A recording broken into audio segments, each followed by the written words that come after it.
All right. What is up, folks? Welcome back to another episode of the Help Me Understand podcast. I'm your host, JK, and I am here with a very special returning guest to the Help Me Understand podcast.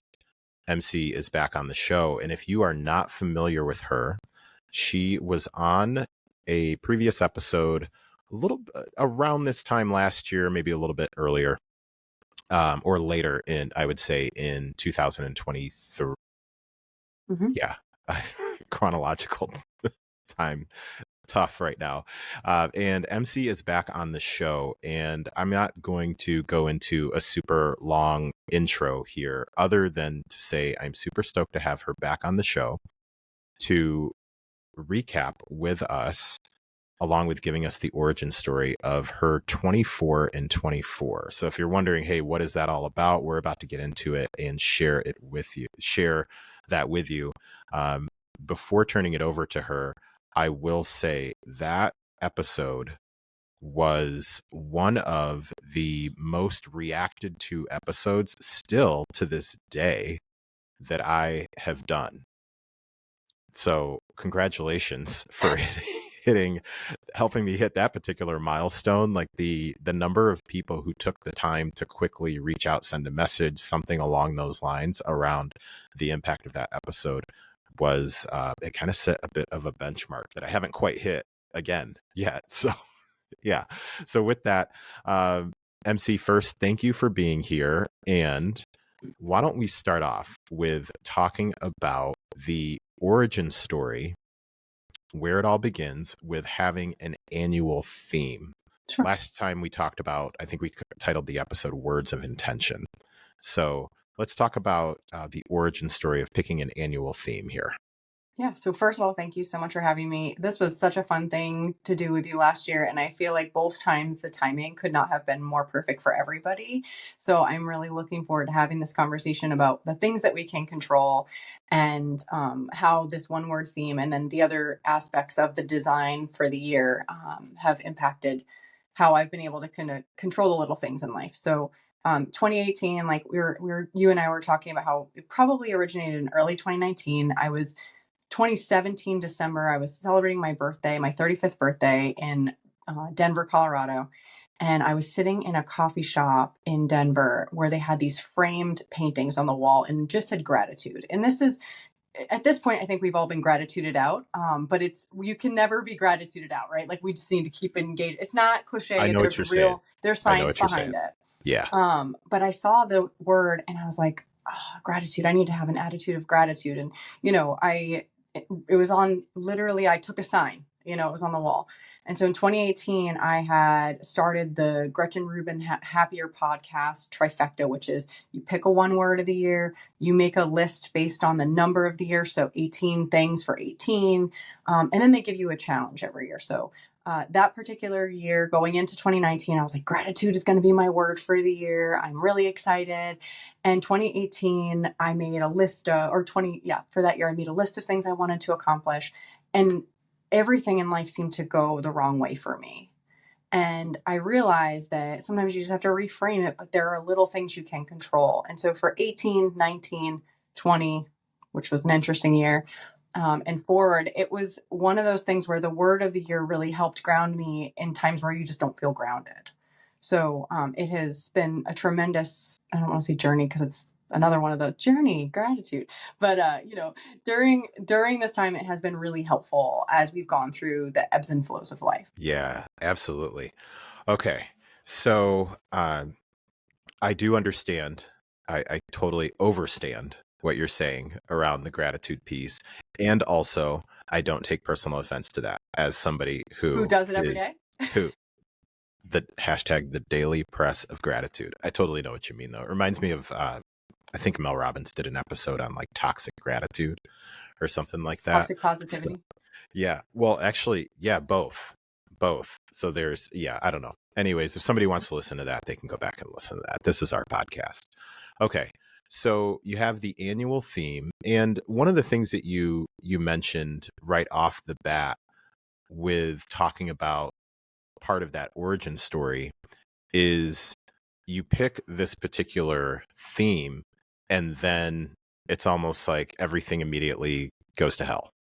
So you mentioned very quickly though that your a takeaway from that was the understanding of the importance of adjusting and going with the flow.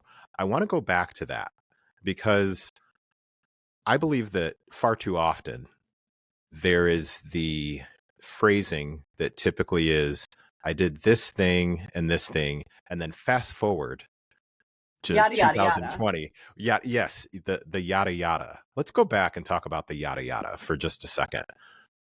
Can you share with me an experience, a memory, something that you may remember that was indicative of I set the course, I set my intention, and then the world decided not to adjust to my intention. So I decided to pivot. Didn't have to, but I decided to pivot. Can you share something that you may recall from around that time? Because I think that's where the real work is. Yeah, I agree. So I think a great example for every one of us is probably New Year's Eve of 2019, thinking it's going to get better, right? So I had had a rough couple of years personally and then professionally, and just some really traumatic things that had happened in my life and in my sphere and to people around me. And so in 2019, New Year's Eve, and I think we've all stopped doing this, is I was like, 2020 is going to be better. And I had chosen the word light. And so we talked about this last year, but as a recap, the choosing the word light, I was looking at it from the perspective of not only I need some light in the darkness, but I need to feel lighter, be lighter, not take things so seriously, just have less of a load to carry every day. And we all dove headfirst into 2020 thinking, okay, we got this. And then, we had a global pandemic and some really bad things happening in cities across our country during that time. And it was just there, it seemed like there was very little light in the world. And so when I had chosen that word going into 2020, I had no idea how much I would need it. And my entire list imploded because we couldn't go anywhere. We couldn't do much. And so I had to reframe. And that was really the year that I started embracing, not only will I take this word and figure out how to fit it into the world that we now live in, but also how do I adjust the plans I mean, one of the things on my 2020 list was to see my people. Well, I physically could not see any of them. And so you had to just Yeah. reframe. So that was, to me, that was the most critical year for me to understand that I might have picked the word, but it wasn't in my control as to how it could be implemented. So I had to be able to easily pivot and think differently about what my morning, noon, and night looked like. That's such an impactful point. And I say that from the perspective of working pretty often with people on creating intentions, creating plans, creating commitments. You know this literally firsthand with being part of the reset program. And what I just drew out of that as I'm going to call it a reminder, could be a validation, and whatever the case may be, is setting that word, setting that theme, regard the word unconditional comes to mind. Mhm. So that being basically an unintended lesson, I guess, on really the intentions that you set and the theme that you set, not being dependent on specific conditions and things like that. I certainly don't mean that to say, well, it doesn't matter what happens, or like things cost money. I mean, even just the basics of, well, if you're going to travel overseas, you probably will need to pay for that trip overseas, like that sort of a thing.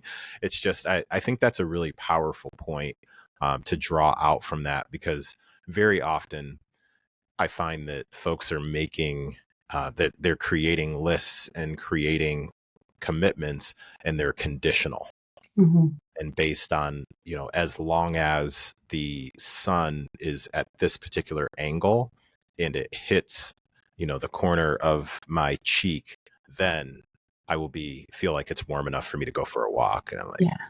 or you could just go for a walk. So yeah, I love that you brought that out. So that ability to pivot and adjust, because you're focused on, I have a specific thing that I set out to do. I really like that.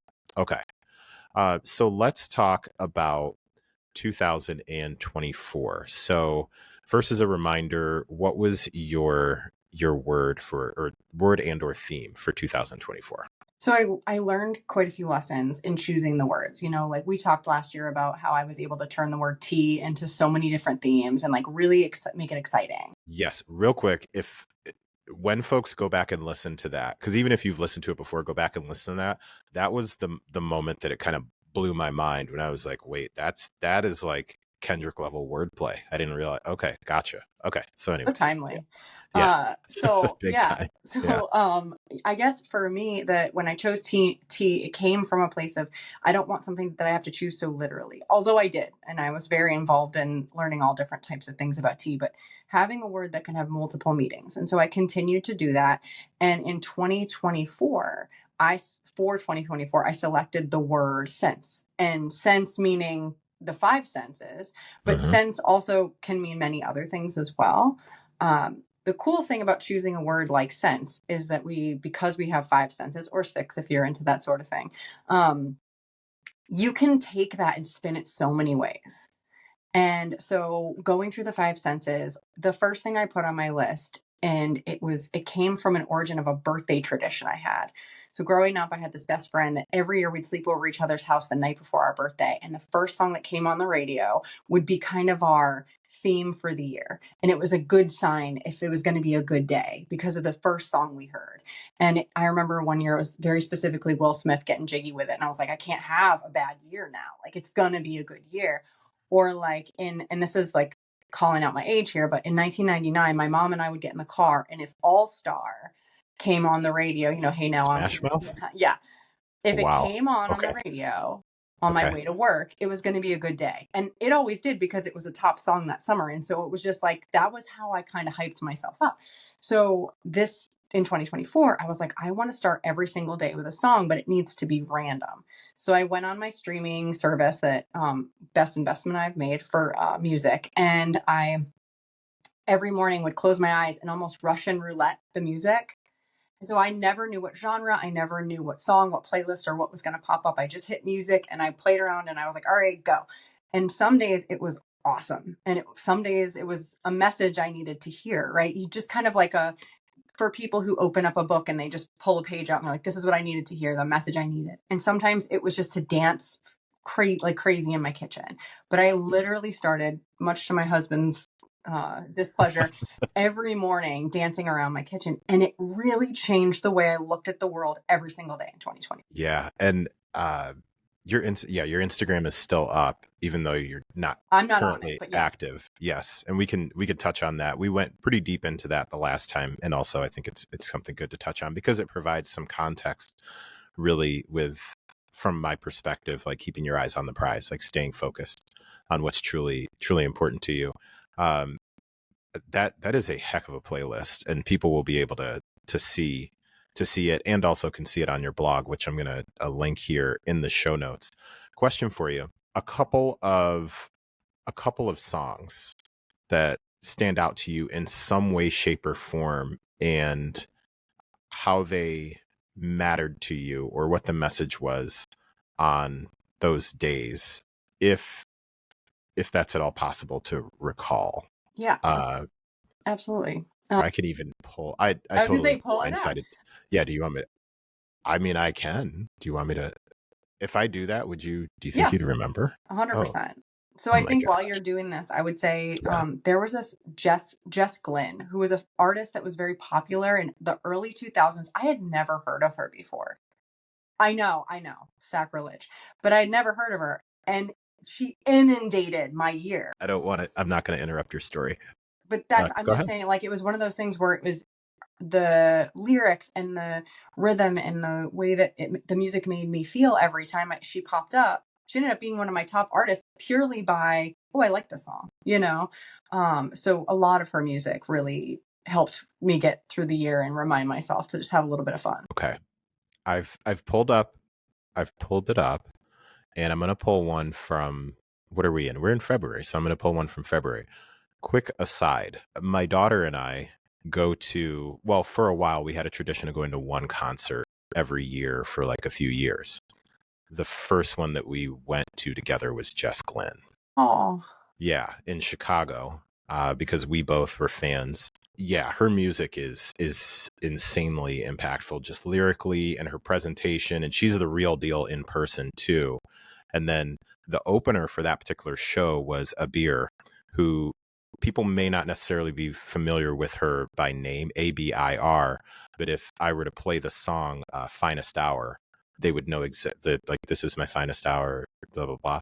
They would know exactly who I'm talking about because her voice is so recognizable just right off the bat. So Jess Glynn, yeah, she's got, because and in fact, funny, I'm pulling up the list right here and looking at February, and you had Enough by Jess Glynn on one of the days, and that is definitely a solid one.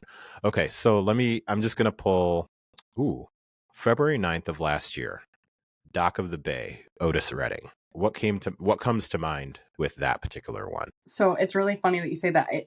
That particular song has two pretty special meanings. One, when I first started dating my husband 20 years ago, he was in an ASL class. Ironically, that was on my list last year. I tried so hard to learn ASL. It was not a win. I'm going to keep trying though. But Okay. he learned in his ASL class to do that song. And then in kind of like, I know, yeah. So like in the opposite of that though is that in 2023 he lost one of his really good friends, a fellow firefighter who passed from occupational cancer, and that was the song that they were playing on the truck as they were bringing his casket into the funeral. So not to bring the vibe down, but that music, it has such a important meaning, and it's very weird that you picked it, but I didn't choose it that day, it chose me. So very actually important song to our house. Oh man. Yeah. Okay. We could do a whole podcast out of just picking songs. I'm gonna pick one other one because it's a favorite of mine. Ed Sheeran and Khalid, Beautiful People. That's from March of 2024. So Beautiful People by Ed Sheeran and Khalid. I think anything Khalid for me is something it always makes me feel good. We went to that concert too. So. Of course you did. But yeah, I would say, and especially when you can get these collaborations that are unexpected. And to me, that's an unexpected collaboration that came together so beautifully. Perfect. Okay. Is there also, since I just decided to call the songs out that I wanted to call out, is there a particular one that has a memory attached from 2024 that you just remember, hey, that one really had a particular impact on a particular day? This one sounds silly, but Niall Horan, Slow Hands. Oh my gosh. It's such a good song. Oh yeah. But also became one of my items on my list last year was to take care of my hands, because I have an autoimmune thing that kind of impacts my ability to use my hands. And it was one of those songs that I actually just kept reminding myself, just go slow. And Slow Hands is a very romantic song. It is not, it is a sexy song. It is not about like removing the inflammation from your digits, but it was one of those reminders that like, it's a beautiful song. It's a great way to start your morning. And then also like by the end of the year, I was doing, crow pose and yoga, and I was lifting a barbell again. And it was just one of those things that like that song, I immediately attached to the fact that I did a clean and jerk. And I was like, oh my gosh, I can do clean and jerks again. That is your ability to really like find meaning in things it's like top 5. And this is coming from somebody who grew up with a preacher's kid as my father and a preacher as my grandfather. And for anyone who's got any familiarity with the Pentecostal Black church, when like the pastor will find a message in literally anything, like anything. So it's something that I recognize in people because it's something that is it's like I'm used to like the people who can come up with some meaning for something.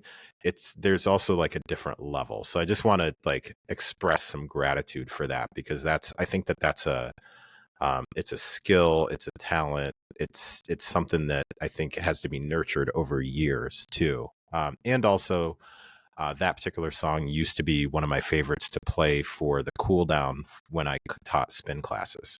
Great cool down song. Yeah, that was the bring down the like, okay, we're calming down, like everybody take deep breaths in, inhale, exhale out, like that sort of thing. So okay. I really dig the song of the day.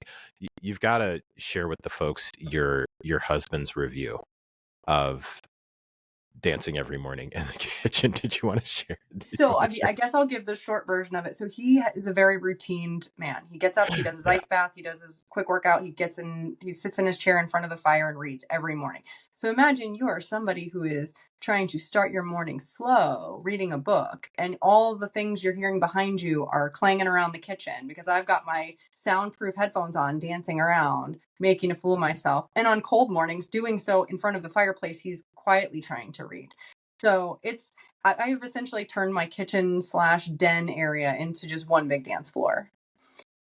Hey, you've made it work, so that works just fine.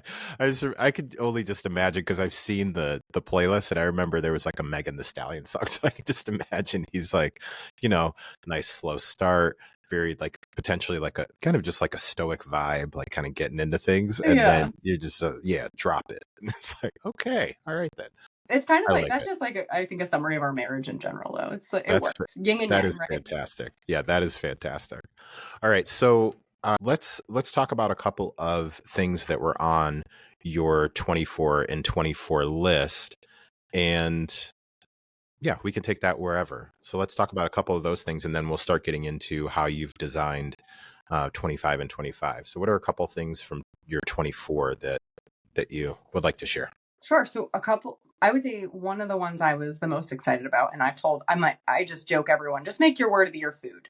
Let's just make the word food because that's what it should have been. But one of the five senses, as we know, is taste. But rather than just kind of like saying, oh, I want to taste food, I put in that I specifically want to try foods from around the world. I want to open my eyes to different cultures, different belief systems, traditions, routines, rituals around food.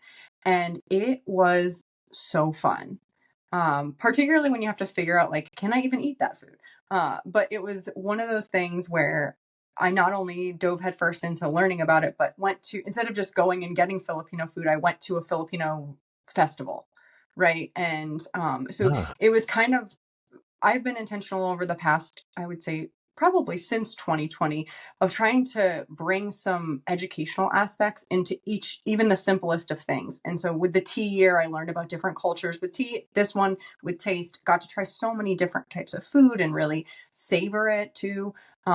I think in general, this year of the year 2024 of sense was a very grounding and mindful year too, because in order to engage those senses, you do need to sit and be with them and kind of almost turn off the other senses while you're trying to embrace one of them. So the food aspect I think was really interesting too, because you learn more about the traditions of it. So an example of when we did that is we found this restaurant that was called Compass Rose in Washington D.C.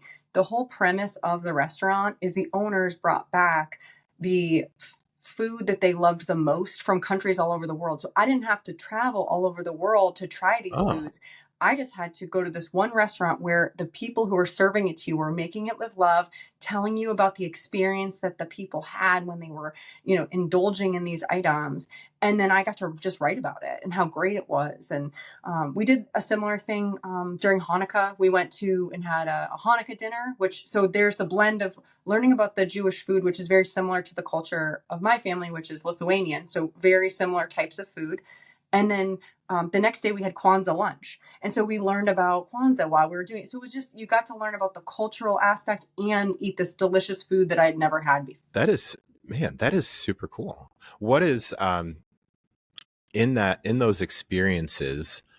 Uh, any what's something that stuck out to you as far as a culinary choice that you made that turned out different than you thought it would, tasted different than you thought it would, whatever, and you can go whichever direction in that. I don't want to be disparaging to anybody's food Correct. choices, but I will Correct. say I grew up in a community that was on the ocean. So our biggest industry was seafood where I grew up, and so when I went to this particular country, there were endless amounts of seafood, and I was like, we're going to try seafoods that we've never had before, and one that I would never have again because it completely I had to learn about how they actually harvested it, but barnacles. Have you ever heard of how barnacles work? Okay. Very Not a clue. dangerous, I actually, am a for people to very get them. unadventurous eater. Yeah. So Unadventurous. barnacles, the way that they harvest them is they pull them off of these rock walls, and so they essentially descend on ropes to pull these barnacles off of the walls of the sea. And then when they serve them, they look like if someone had, well, I don't even want to, content warning, like it looks like I a witch's finger, right? Like someone had cut off a witch's finger and it has like a big fingernail on the end. That is what a barnacle looks like. Google it later. But it's Yeah, I'm good. I'm good. I'm probably never gonna have barnacles again. We'll just say, but I did try it. Okay, that's fair enough. I asked that question one out of pure curiosity, and two to potentially remind people that you go into things not necessarily knowing exactly how it's going to turn out, whether that be good, bad, or somewhere in between, or a little bit of a mix of both. So I do just want to remind people that particular experiences that you, me, and anyone else will jump into, it's not, going back to something that you mentioned, like it's about controlling what you can control. So it's about trying different things, and you don't necessarily know how it's always going to turn out. You don't know what your reaction is going to be either. You have no idea. So you just go with the flow and kind of see how it turns out. So I like that. Okay. What's another thing from your 24 that you'd like to share? We'll go with one more So here. and this is a callback to when you and I spoke before. One of the examples I gave when we were talking about the social media aspect of cutting off social media is, do you want to scroll videos of golden retrievers on your phone, or do you want to go out in the real world and pet them? And Yeah. I made a point of immediately going out and looking for opportunities to just pet more dogs. And one of the first days in January, I was going for a run on our boardwalk here, and this big dopey golden retriever was just bouncing and doing a terrible job of letting its mom take a photo of it. And so I was like, I'll take your photo for you. And then it was more of a transactional, like, if I can pet your dog. And it was just one of those things where I realized really quickly that those are just the little joys in life that, Yeah. and of course, petting a dog is that's touch. But it's a simple thing in life that can just bring you a little bit of joy. And then I would say, so we've kind of touched on the taste aspect, but then there's the visual aspect. So another one that I did that I think was really cool was I figured out and this is, something people don't often think about, what colors look best on people. As usually they call it your season. And so from a visual standpoint, I did figure out, like, oh, I'm a soft autumn. And so finding colors that not only made me feel good, but when I saw them, I'm like, oh, that's my signature color. Right. So there were just Nice. some visual aspects of this year that were really cool too. Man, that is yeah, that's super cool. Okay, and just a reminder to folks, I'll have links to MC's Instagram, although she's not on there. I I will was gonna have say, I don't know links. how I'll prove you, Yeah, but I'll see you in November. yeah. So, oh, that's, you know what? That's a good point. Well, more importantly, I'll have the link to her blog. So I'll have that there, and you can go back over the yearbook. It's basically a yearbook, and check that out. And speaking of the blog, before we go into how you created your list and your intention for 2025, can you share the really just the structure with how you wrote on, I think it was like the 24th of each month? I don't want to tell this, like tell your own story, but can you just share how you developed that thought process and then stayed consistent with it throughout the year? Yeah. So 2024, one of the three things, and we didn't really talk about it in this podcast, but in the previous we did, the design your year trifecta is your word of the year, your list of the year, and then the third part is this annual challenge that they do. And so 2024, the challenge was write 24 in 2024. And so that could mean write for 24 minutes, write for 2 to 4 minutes. And I just kept thinking, well, if I don't have social media, I'm one of those people that has if empty journals were a currency, I would be rich. So the planners and journals that I have that are only like 10% done Yeah. I won't use it. And so what I did know is I know that if you give me a keyboard, I can type. Right. So I just did a WordPress blog for 2024. And I told myself on the 24th of every month, kind of like on New Year's Eve, I'm going to do a kind of a reevaluation. Is this list working for me? How am I doing on it? Do I need to make any changes? Assess and adapt as you go. So every 24th of the month of 2024, I would get on or around there. I would get on my blog and I would just kind of do an assessment of either whatever was on my mind or reviewing the list and just having kind of a structure around that. And then, of course, the title of every blog is a song that means nothing to do with what I'm going to write about. It's just one of the songs I picked from either that day or that week. And what I decided to do is just every month kind of do a highlight reel. And then when I opened my Instagram back up, which happened a little earlier this year, November. So for those who don't know, I turn off all my social media from January to November. And then in the season of gratitude, which is November, and the irony of it is I themed everything this year after gratitude because that's where we're all coming back to. And I use my Instagram as my write, and I started writing every single day on there. So not just the once a month. Yeah. Yeah. And again, I'll say very well written thoughts and things like that, like things that will, from my perspective, and I will respect the fact that I believe that everyone reads things differently and soaks in content like totally differently. For me, and especially having like some awareness of you, it really struck as insightful, entertaining, kind of the whole gamut, like that sort of a thing. So I thought that was really cool, and the blogs are really well written. So definitely want to encourage people to check that out. Also, okay, so going into anything that I haven't like touched on yet that you wanted to make sure I might have skipped past before going into 25. No, you're good. Okay, so let's go into 2025. So let's talk about the planning process. Sounds so whack. I'm designing. Am I designing? Nailed it. Yeah. Okay. So let's talk about the designing process for your word, your theme for 2025, whatever you'd like to share with that. So I thought from probably September until November, my word was going to be element. It just kept coming to me. And I liked the idea with sense of having the 5 senses and being able to really spin off and have. So I was thinking element. Oh, I can use all the elements and like, or I could use I had so many different ideas of how I was going to embrace that one. And then the word encore kept popping up. And embarrassingly enough, I think it was because Paris Hilton and Nicole Richie came out with a show called The Encore. That word came up, and I was like, is this my word? And then Eminem's like song popped up one morning when I was doing my morning routine. I'm like, yep, it's it. Okay. So we're going to start this party off right, and I chose encore. And then I decided to, with the theme of encore, basically giving myself the opportunity to revisit all of my greatest hits, right? So from 2018 until now, what are some items I didn't accomplish that maybe I'd like to look back on? Or some things I did previously and I found just so much joy in them that I wanted to try it again. So I basically decided that I was like, I committed to the word encore. And then I started to build out my list. And the challenge that was announced, I was really disappointed because they were like, oh, we're going to do read 25 and 25. Well, read was one of the ones they did years ago. And so I told my husband, I was like, I'm so bummed. Read is the word again. He goes, your word for the year is encore. And I realized that it was this big aha moment that I was like, it really sucks when somebody's rational, isn't it? But he was so smart. And I like immediately high-fived him because I'm like, you made sense of this because I was bummed. Like I was like, maybe it'll be breathe 25 and 25 or stretch 25. Like I was looking for literally something new. And then I realized, oh no, my word's encore. Like it should be.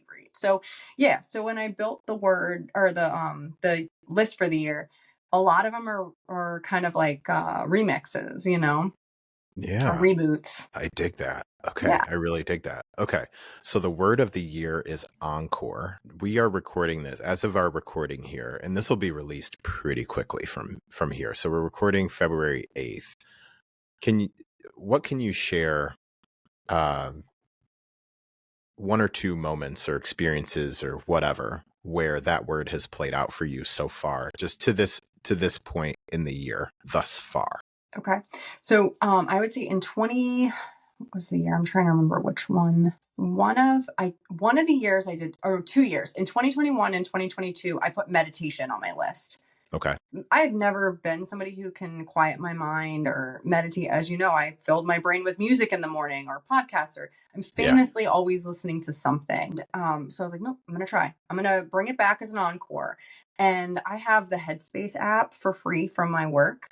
And I said, I've never used this before. I am on, I think, day 40 or whatever we are as years. Every morning, the first thing I do is do the pre-programmed meditation. I don't start my day as energetic and playful as I did in 2024, but I am definitely easing into my day with a different headspace. Pun not intended, but now totally But intended. Yeah. yeah. But also, I think my husband likes it too because he's reading, so he probably appreciates the calm in the morning. So that was one, I think.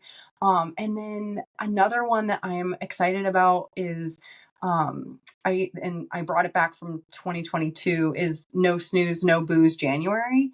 So Oh, okay. basically I don't allow myself to hit the snooze button, and it's dry January essentially. So that's a callback not only to other years, because I did that one specifically in 2022, but last year. And I think this is an important one for people who struggle with the pressures to socially drink, or maybe they're dealing with some struggles with alcohol.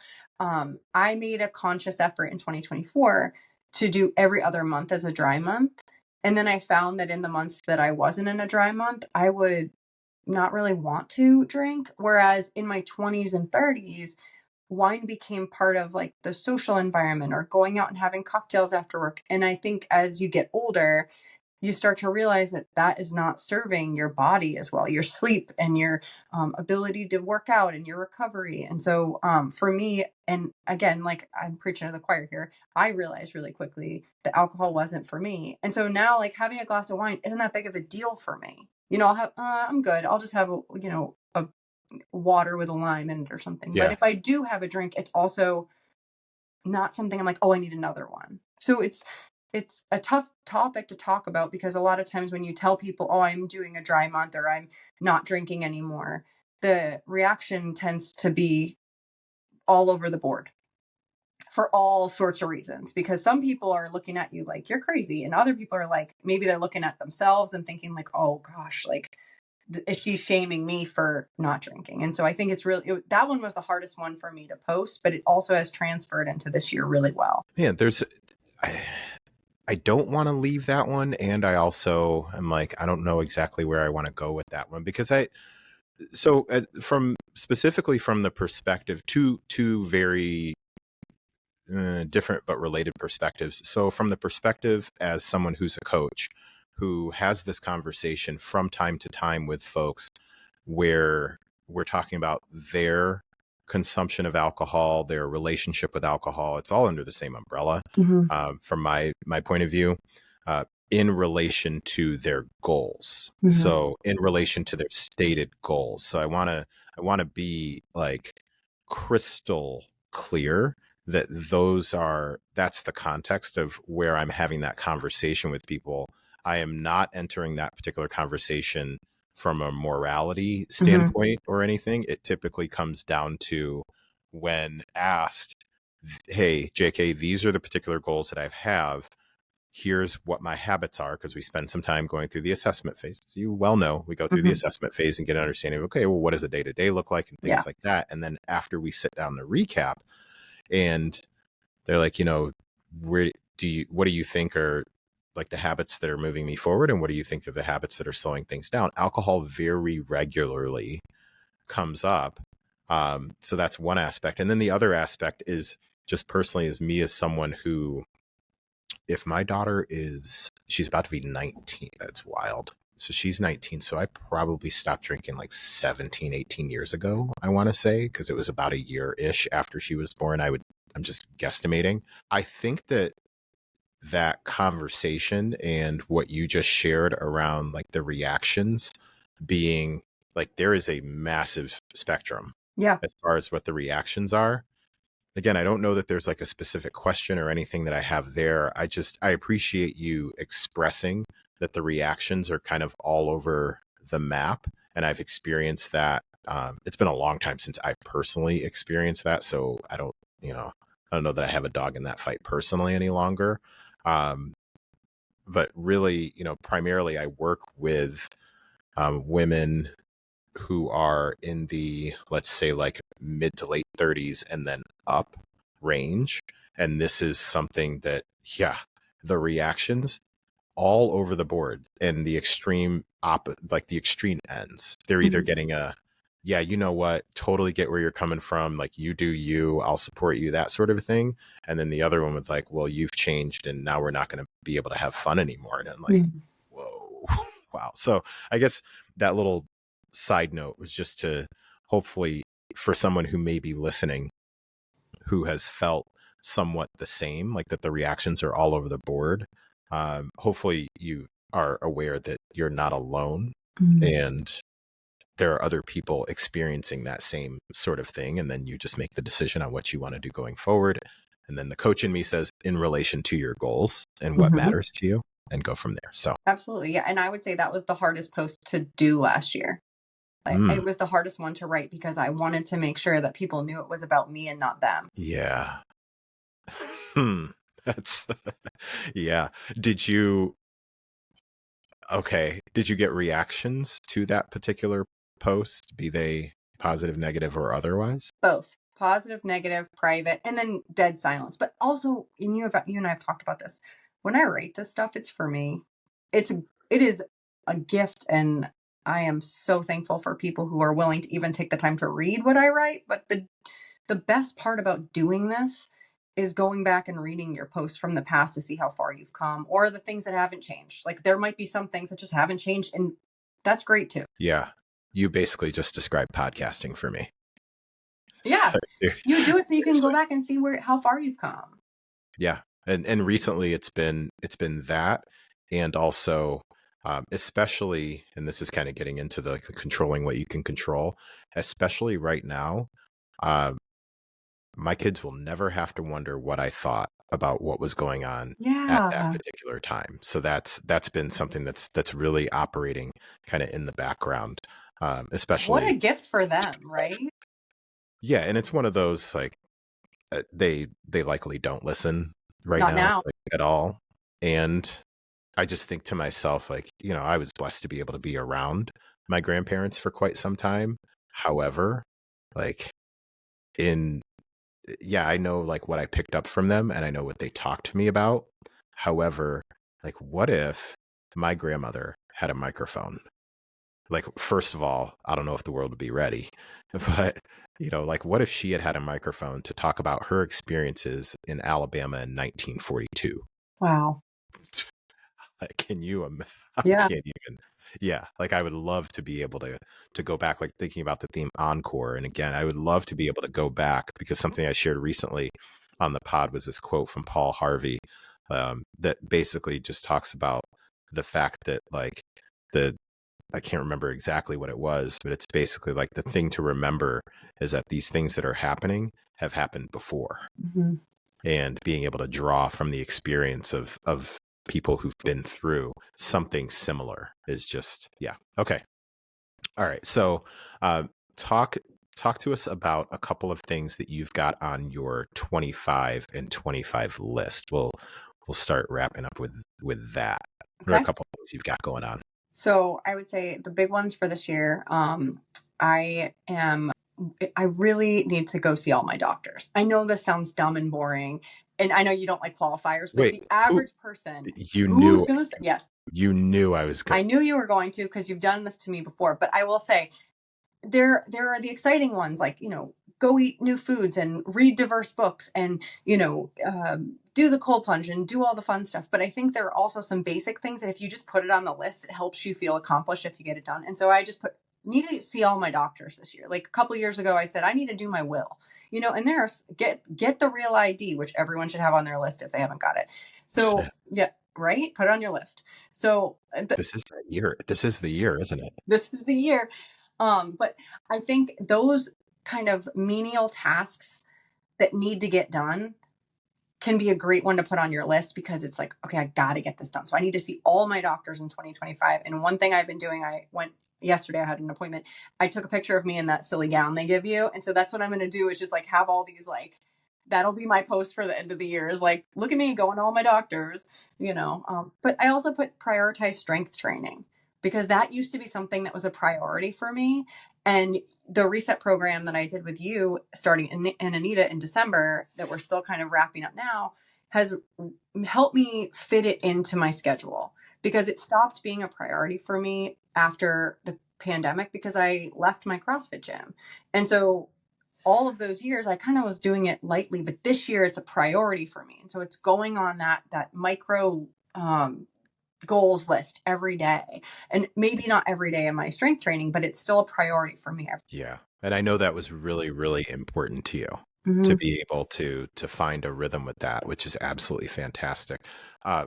I do think it's worth mentioning, again, like the coach in me, like the trainer in me, worth mentioning the daily squat goal.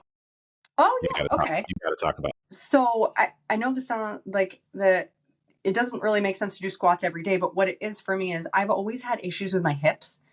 And so if I try to throw heavy weight on my shoulders and just squat, it's going to look a little cattywampus. I do this swervy thing. And so Okay. and goes back to those micro goals that we talked about. I've been doing 25 squats a day, but they're always slow. And sometimes they're body weight. Sometimes I have a dumbbell. Sometimes I have a barbell. Sometimes I put a sandbag over my shoulders, but slowly doing 25 thoughtful squats every day. It may or may not have an impact, from a muscular standpoint, but I think it will help me just getting into that rhythm of thoughtful movement, so that I'm not putting myself in an injury situation, especially in my 40s. Yeah, that's legit. I really like that. Of course, I like that. Well, and we should all be squatting every day, right? Sit down, get up. I, I emphatically co-sign that, especially if it's legs, lower body. Like that's my gig. I dig that. Any other particular one that you want to bring up real quick as we start to wrap? One of the items I put on here was game nights. I know that is something that I never plan it, but when I do, it's so much fun. And game nights to me are an excuse to get your friends together and see each other in an atmosphere that might be a little bit more casual, some sweatpants and a sweatshirt, rather than, having to get up and go out and have dinner. The other part is I've just selfishly always wanted to learn how to play spades, and you can't play that with two people. So I need to have game nights. I dig it. I totally dig it. Fun-ish fact. My daughter, who's a freshman in college, is like all about the board games, like That's all awesome. about the board games. So that was one thing that she had, when she got to college, she had requested, like, hey, can you guys send board games? Because like her dorm room, which those don't look like dorm rooms anymore. They're basically little suites. Mini apartment. Yes. Wild. I was like, mine looked like a jail cell, but okay. And in fact, I think it used to be an army barracks. I'm not totally sure. But yeah, she's like, yeah, the bunch of people just come over, we play board games and that sort of thing. I mean, I'm sure. My nieces who are just graduated college are the ones who introduced me to Chameleon and Phase 10, and it just happened last year. And that's actually how this ended up on here, is because they recommended it. Yeah. I mean, I'm sure they get into other things that are not board games. And also for every person that's out there who tends to be like, yeah, kids these days, and then follow it up with like negatives, like open your eyes and maybe try to interact with some of the kids here and there, because so cool. They are doing more than just what you saw on TikTok. Like, just a heads up, they are actually out there doing pretty cool things. Yeah. Okay. Okay. So as we start to wrap up, I want to just finish out with going back to really just talking about this sense of controlling what you can control. And there's not going to be a specific question here. I just want to get like whatever thoughts that you have on really just just really that thought process of controlling what you can control. And it's specifically coming from the perspective of that is on the list of common things that you hear. And I just kind of had posted about this on Instagram recently, because I'm really doing work as a coach to try to more clearly articulate what I do, basically. Because I program workouts, and also there's other people who program workouts and they're great workouts. Like that's, I'm no argument there. I think there's a difference though when people really understand how to work through particular things. So everybody is going to say control what you can control. Everybody is going to say consistency over perfection. Everybody is going to say discipline over motivation. Insert quote here. Mm-hmm. So when you're really thinking about control what you can control, how does that work for you? What does that bring to mind for you? Like the real work with that. Yeah. So it is no surprise to anyone that we're all kind of in this place of, can we control any of this right now? And I think it's Right. almost like on replay or an encore, as you can imagine. Hey, We're there in you a go. situation where we look around and we recognize there's so much happening outside of us that it's almost overwhelming. And so I've had this conversation numerous times, but specifically since you and I started talking in early December about how do we get through the holidays? How do we get through this stressful time? And then, of course, if work is stressful, or your home life is chaotic, what are the things that you can build into your day that you can control? And so some of them, like the first one that is always that, this is my emotional support water. I bought this specifically because you and I were talking about making sure that we get that water in. And for me, it was like, I'm going to buy myself this Amazon 40-ounce water bottle and walk around like one of the basic girlies, just getting my water in because I can control it. Meanwhile, I have my blender bottle just right here. I mean, I usually have one of those too, but then it's like clink, clink, clink on the microphone. So, That's a good point. but there's that. The other one that you've helped me reframe is the steps. I always had this all or nothing mentality, right? And I've heard the analogy of, if you fall down one step, would you throw yourself down the whole case? And I did every time. I was always someone who would, well, if I can't get in 3 workouts a week, I'm not doing anything, right?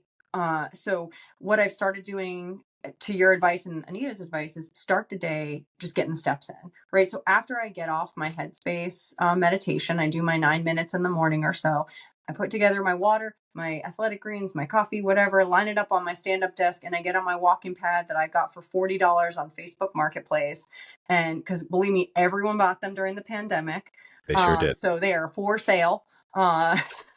This one still was in the wrapping. But wow. I know. But hey, one man's trash, another man's treasure. So every morning I've been getting on the treadmill and getting my steps in and front loading that 5,000 steps. There were days, JK, that I was only getting 2,000 steps a day. The whole day I would sit in front of my computer and work 14-hour days. And if it wasn't for you guys reminding me, like, what can you control?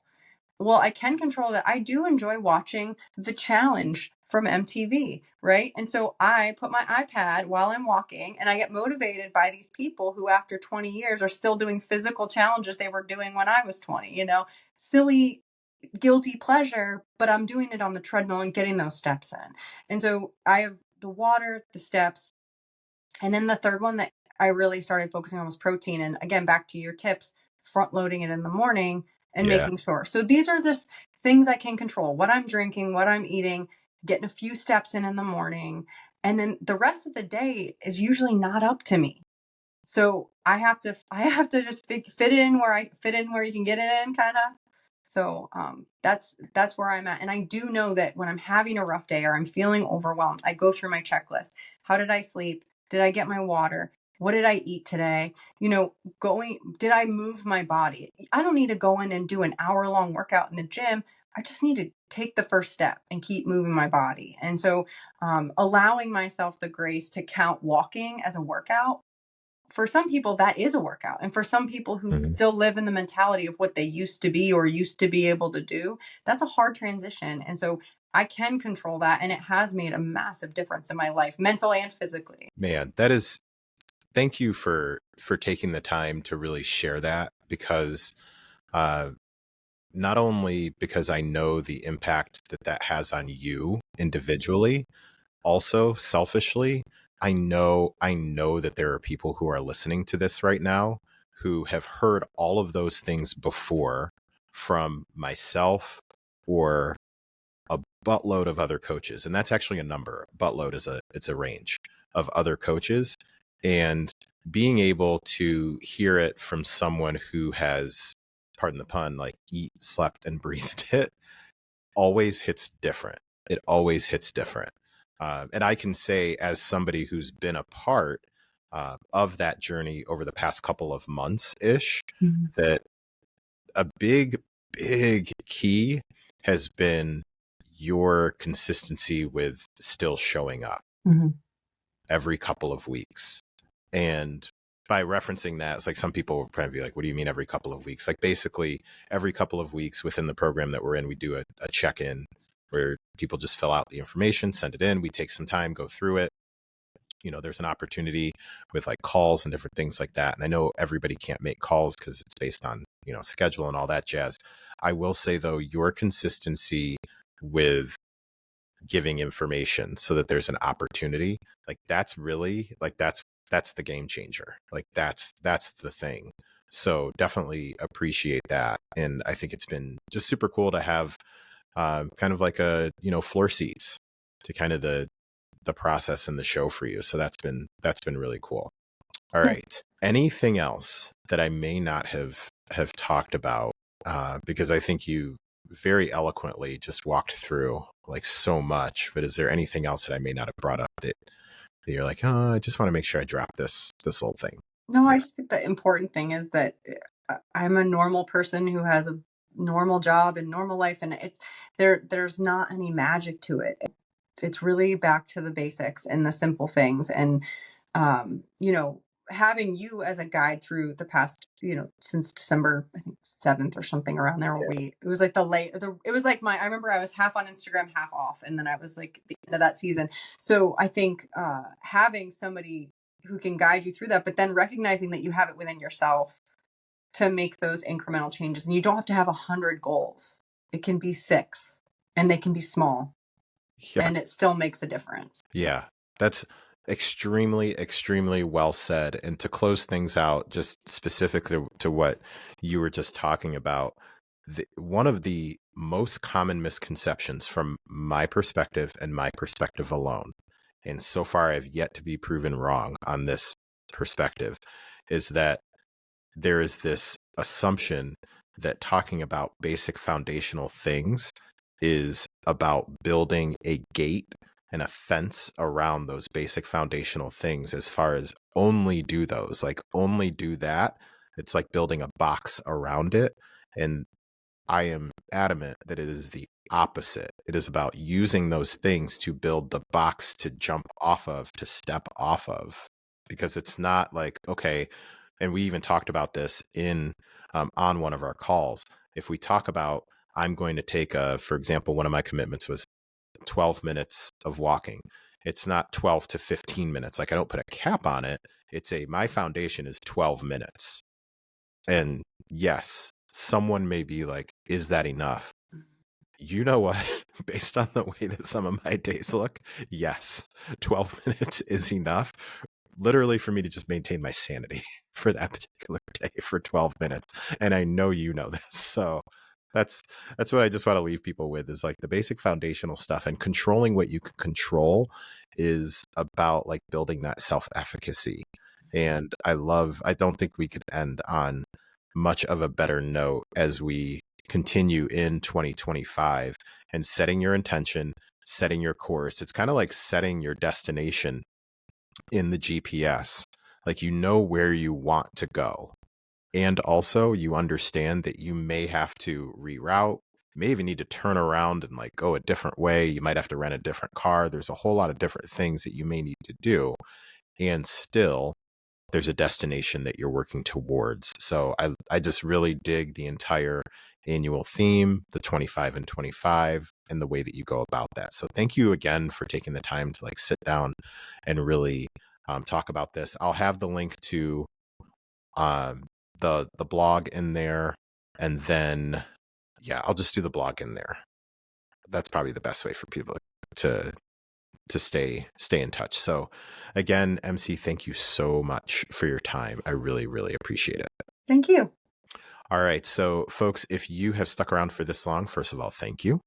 And second, if you would be so kind as to jump on whatever platform you're either listening to this on or watching, whatever it may be, and leave rating, review, like, subscribe, share, all the words, whatever those are, whatever action that you can take. I would sincerely appreciate it. So thank you again for listening to another episode of the Help Me Understand podcast. Take care. Talk to you next time.